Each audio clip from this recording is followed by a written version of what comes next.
Got three examples of different speeds that I used when I printed these off, from 100 millimeters per second up to 200.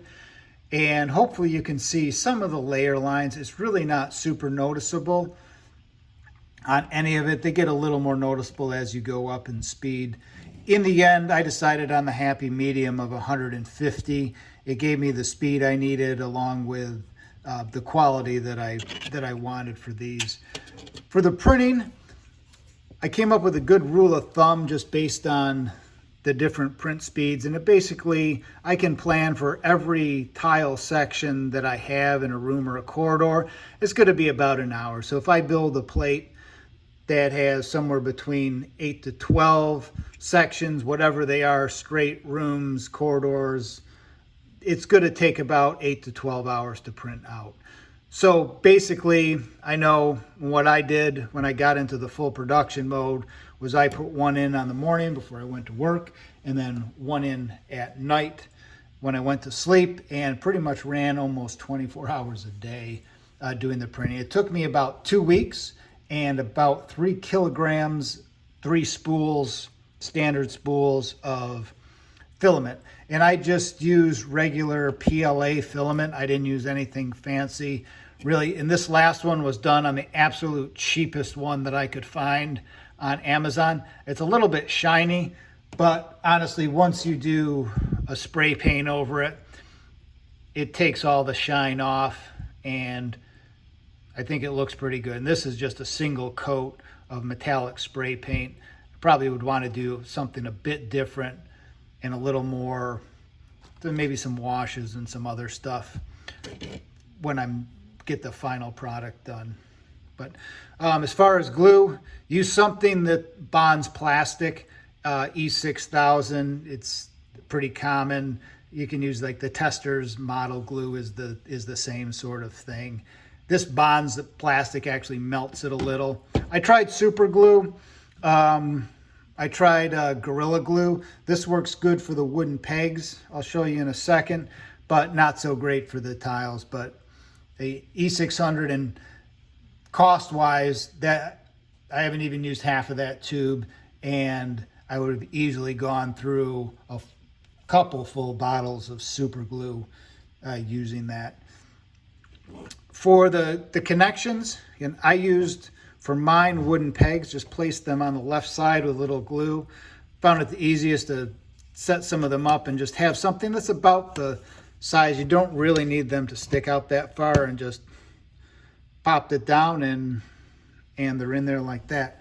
I also shied away from magnets just because of the polarization issues that you can run into with these, that I was afraid if I started gluing these in and I mixed up one magnet polarization, you'd basically never be able to put your stuff in. And once you super glue a magnet in, it's almost impossible to get it out without really damaging the piece that you've made. So the alternative that I came up with, and unfortunately I thought about it a little too late, was to put a magnet in one side and put just a metal rod in the other side. And these metal rods, they're about an eighth of an inch, and that's about the same size as the hole.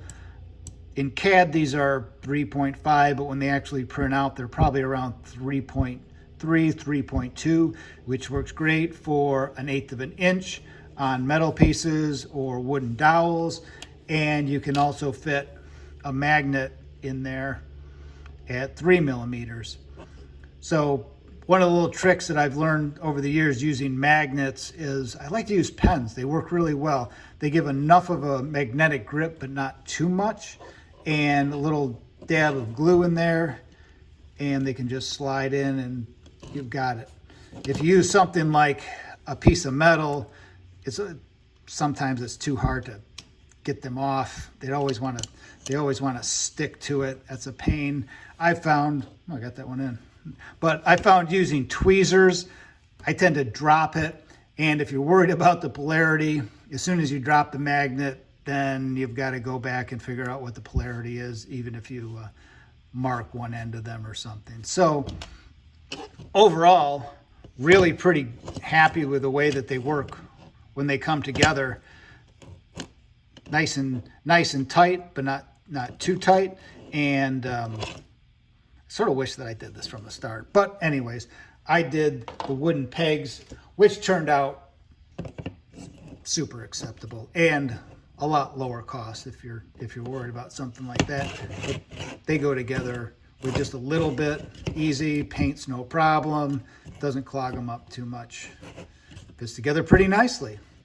So the last thing I wanted to talk about was doing damage to these. I mean, these are all nice and pristine, and I was a little bit leery about going and smashing them all up or cutting holes or burning stuff through them.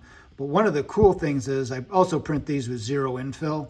So there's a separation between the inside and outside, which allows you to get some pretty cool effects. So here's my hard vacuum room that I did.